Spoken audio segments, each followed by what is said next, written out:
नमस्कार दोस्तों, मेरा नाम है प्रभास सिंह। आप देख रहे हैं प्रभास सिंह चैनल। पहले इस चैनल का नाम अकाउंटिंग लेजर था।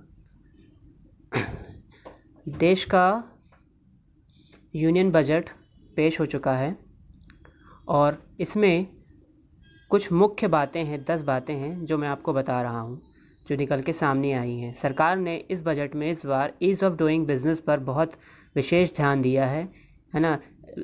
बिज़नेस को बहुत आसान बनाने के लिए टैक्स कंप्लायंसेस से जुड़ी जो दिक्कतें थी, सरकार ने इस बजट में उसको दूर करने और सुधार करने की कोशिश करी है।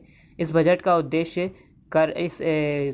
इसका अनुपालन कर इसको व्यवसाय को आसान बनाना और बिजनेसमैन्स पर थोड़ा कम बोझ रखना है, ताकि वो और निवेश को प्रोत्साहन हो। इसके लिए सरकार ने स्टार्टअप के लिए नंबर 1 स्टार्टअप के लिए टैक्स पर छूट दी है भारत सरकार ने। यानी शुरू के जो 10 साल आएंगे उसमें 3 साल का टैक्स रिबेट मिलेगा, टैक्स की छूट मिलेगी।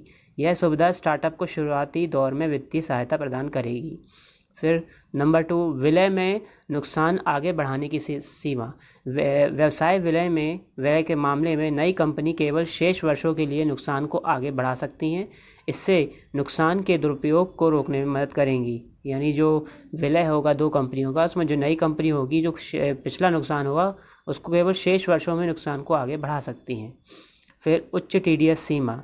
किराए और तकनीकी सेवाओं पे जो भारत सरकार पहले टैक्स लगाती रही, उस पर सरकार ने इस बार TDS में छूट दी है। यानी रेंट पे जो पहले 2,40,000 का लगता रहा, क्या कहते हैं, TDS 2,40,000 के ऊपर स्टार्ट हो जाता रहा, इस बार वो बढ़ा के 6 लाख रुपए कर दिया गया है। और फिर है नंबर 4 पॉइंट पे है माल की बिक्री के लिए सरलीकृत TDS और TCS।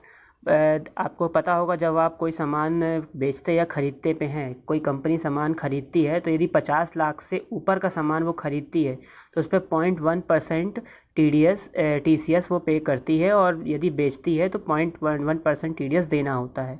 ये डबल टैक्सेशन की समस्या को इस बार सरकार ने समाप्त कर दिया है और इसको सरकार ने हटा दिया है 0.1%, है ना।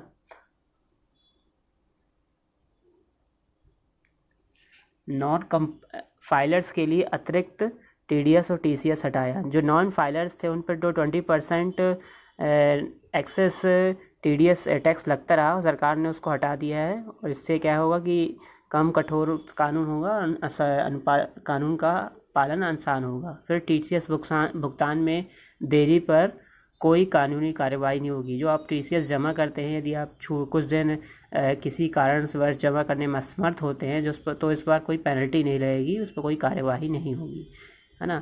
फिर है अपडेटेड टैक्स रिटर्न्स के लिए अधिक समय।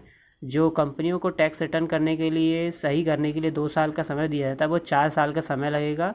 और हालांकि तीसरे वर्ष में 60% और चौथे वर्ष में 70% अतिरिक्त टैक्स लगेगा। ठीक है। ट्रांसफ़र फाइलिंग प्राइसिंग निश्चितता। व्यवसाय अब संबंधित पार्टी के लेन देन के लिए 3 साल तक ही ट्रांसफ़र फाइलिंग रेट का उपयोग कर सकती है। इससे टैक्स विवादों में कमी आएगी। ठीक है।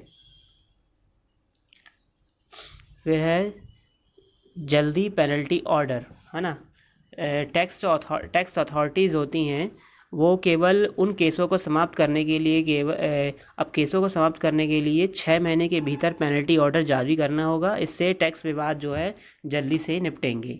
फिर विदेशी टैक्स प्रदाताओं के लिए कम टैक्स। भारतीय इलेक्ट्रॉनिक निर्माताओं के साथ काम करने वाले जो विदेशी सेवा और टेक कंपनीज़ हैं, उन पर केवल 25% रेवेन्यू टैक्स लगेगा।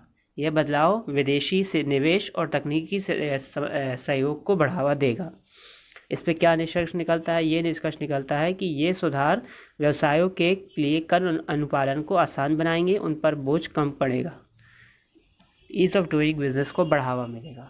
तो थैंक यू दोस्तों, ये वीडियो यही समाप्त होता है। आई होप आपने इससे कुछ सीखा होगा।